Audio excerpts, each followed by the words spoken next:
First he came up to my room and we were just sitting there fucking watching TV, and he was just laughing at how fucking just beat up I was, you know. And of course he felt great because he was a fucking angel that night. And we ended up watching something on TV, one of the sickest stories ever, and we're like, dude, this has to be a fucking movie.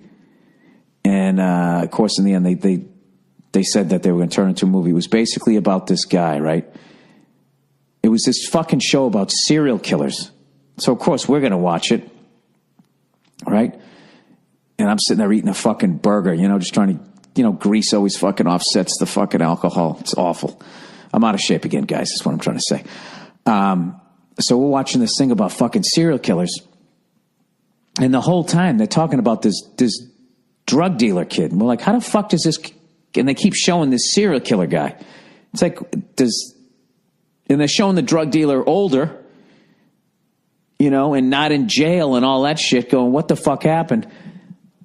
You know, just the way they put it together, it was riveting. You're like, what the fuck is going on here? So basically what happened was, there was this kid, right? He played football. They called him the assassin because every game he ever played, he took somebody out, right? Was it the assassin? Or was that Jack Tatum? Now I forget. It was something like assassin. So he fucking, and just movie star good looks. All right. And he's the star of the football team. And the lady's sitting there interviewing him going, as he's walking around his high school going like, so you were basically a legend here. And he goes, yeah, I was. He wasn't being arrogant. He said, yeah, he goes, they retired my jersey. They had like pictures of me up on the wall and all that, blah, blah, blah, blah. All the women loved him. I mean, this guy was just like, he looked like a movie star and his life was a movie. So his big Achilles heel was he didn't have money. And he wanted to keep up with the rich kids. So he started dealing drugs and he ended up being really good at it. And by the time he was like 20 years old, this fucking guy was making like $1 million a year. Crushing it, right? He's got a fake, you know, wall in his walk-in closet where he's got another room where he's keeping all the money in a safe. He's throwing all these fucking crazy parties. And it almost seemed like this American Greed type story as opposed to this serial killer thing. And they keep going back to this serial killer fucking piece of shit who's killing these girls, these teenage girls. So long story short, he's laying in bed one night and he's just thinking, I got to get out of this life. I'm so sick of looking over my shoulder. I can't do this anymore. How am I going to get out of this? But he's addicted to the money. He's addicted to the life and all of that type of stuff. And he hears this rattling on the door. And I'm thinking, oh, fuck, it's the serial killer. And he obviously fought the guy and won. What the fuck happens, right? All of a sudden the door fucking blasts open. And all these fucking, is it the ATF that shows up when you get busted as a drug dealer? Was that alcohol, tobacco, firearm? I don't know what the fuck it is. So anyways, they fucking come, FDA, Food Drug Administration, the Chicago Transit Authority, I don't know what the fuck it is. Whatever the fuck that thing is, they come fucking blasting through the door. Run up, you know, a bunch of guys with the fucking miner helmets on, with the fucking Uzis from a Steven Seagal movie. Go, get on the ground, if you fucking look at me, I'll blow your fucking head off. And the whole thing was over. And he disgraced his family name. And they never said it, but I imagine they probably took his fucking pictures down off of the high school and all of that type of shit. You know, did some OJ shit, right? Take all his trophies and all that fucking shit. So it's over, right? So then he's sitting in jail. And they try to get him to flip. And this is just some fucking kid from the suburbs, right? So I'm thinking, well, he's out. He must have ratted somebody out. So he doesn't rat anybody out. He's like, I'm not telling on anybody. So then they're like, all right, well, fuck you. So now you're not going to help us out. We're going to fucking give you, you know, the full extent of the law. We're going to prosecute you. So they gave him 10 years. The guy gets 10 years. He's in like a minimum security because, you know, he didn't really have any violent past or anything. He was just getting people addicted to drugs. That's all he was doing. So his dad is devastated and all that shit. And he goes to jail. And meanwhile, this serial killer guy's out there killing these girls. So I'm thinking, what the fuck? And they keep going to commercial. Me and Verzi are looking at each other going, how the fuck are they going to tie this fucking thing together? So long story short, they ended up catching the serial killer guy. I forget how he fucked up, but they ended up catching him in one of those things where you seem relieved and all of that type of shit. And but he had this thing where he wouldn't admit to all of them, and if you came at him, he would just clam up and wouldn't say shit. So he ends up going to jail for either 1 or 2 murders for life. He's never fucking getting out. So meanwhile, there's all these parents whose daughters were killed by this guy, and they don't know where they are, and all they just want is the body. They want fucking closure. And these parents are just tortured by this fucking thing, all right? So they're trying to figure out, because he won't talk to them, he won't tell them anything. And he's also in denial, and he keeps going actually, I didn't kill him, and blah, blah, blah, blah, blah. And then one day he'd be like, oh, I did, and I blacked out, I don't remember. The guy was just a fucking creepy goddamn mess, right? So they end up coming up with this idea that they need a charismatic person to talk to to befriend this serial killer, gain the guy's trust, and maybe he'll tell him where the bodies are and that type of shit. So they go to this fucking dude, Captain America. The football player, the movie star looking guy who fucked his whole life up because he got involved in drugs, right? And they approach him to go from his minimum security to go into a maximum security prison with his murderers, rapists, animals, fucking maniacs, right? And, to go in there, and they said, if you get this information out, we'll take your sentence and we'll just wipe out the rest of it. We'll set you free. He'd already done 3-4 years.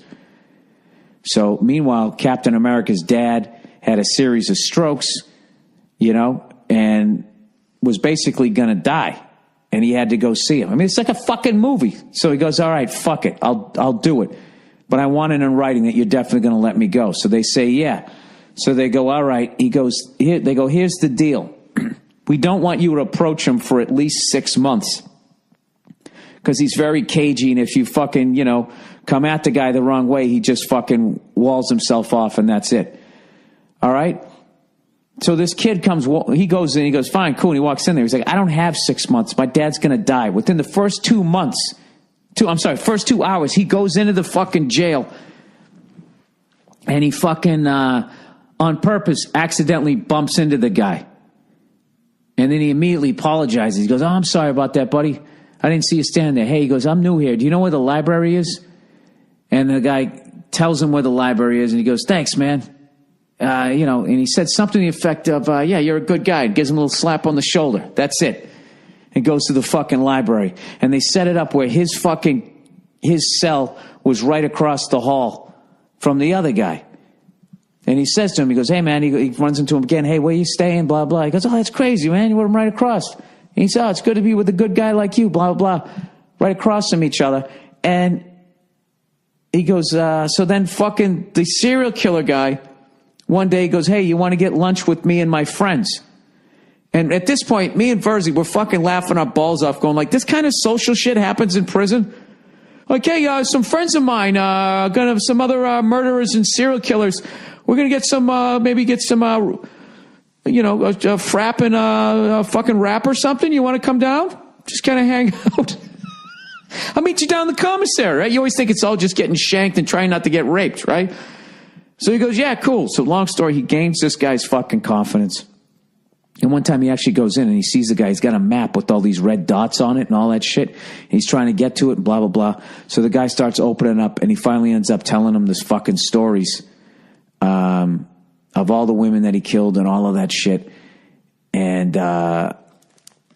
sort of kind of mentioned, he gave him sort of enough information about where the bodies were. And the Captain America guy kind of fucked up. Because once he got the information, he thought he had enough information to find all the bodies and get himself out of prison. And he just couldn't. Oh, wait, I forgot the best part. I'm sorry. This is going to be like a Tarantino movie. Now we're going to jump backwards. Another way he gained the guy's confidence was one day they were sitting in the TV room watching TV. He's sitting next to this guy, and this big fucking giant dude just gets up and turns the channel without talking to anybody. And as he turns the channel, the serial killer, who was like a meek little guy, and he just kind of went, he just sort of said out loud to nobody, he was like, hey, I was watching that. Like powerlessly, really fucking weird psycho thing. And the fucking Captain America dude walked up to the big dude and knocked him out. Just beat the guy's ass, hit him with an uppercut, fucking forearm shiver, and just sent this guy flying through some chairs. And then they stuck him in the hole. That's what happened. And then when he fucking comes out, tell me this doesn't sound like a fuck. I almost don't even believe it. So that's when he gained the guy's confidence. That's when the dude told him. And the second he tells him, this dude, Captain America, couldn't hold it in anymore. And he goes, dude, you know what? You're a sick fucking piece of shit, blah, blah, blah, and flipped out on him. And then the serial killer just backed up and he goes, who sent you? And he goes, so-and-so sent you, right? And he named the prosecutor. And then he just fucking disappeared. And the map disappeared too.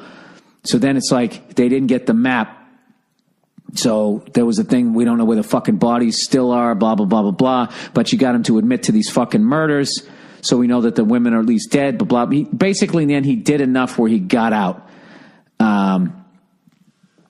And the whole time we were watching this fucking thing, we were just going like, this is a fucking movie. Now, I guarantee you, when they do the fucking movie, they don't even need to add any mustard to it. But I guarantee you, in the movie, he won't flip out in the end. You know, or if he flips out, but then he somehow, and then that'll be the last little like hiccup, like, oh no, they didn't find the map. In the movie, he'll find the map, and then the parents will actually get closure. But in real life, you know, it's not a fucking movie and it sucks. But isn't that unbelievable? That's like it's so fucking nuts. Like at one point they were visiting his old house and he goes, yeah, I used to live here.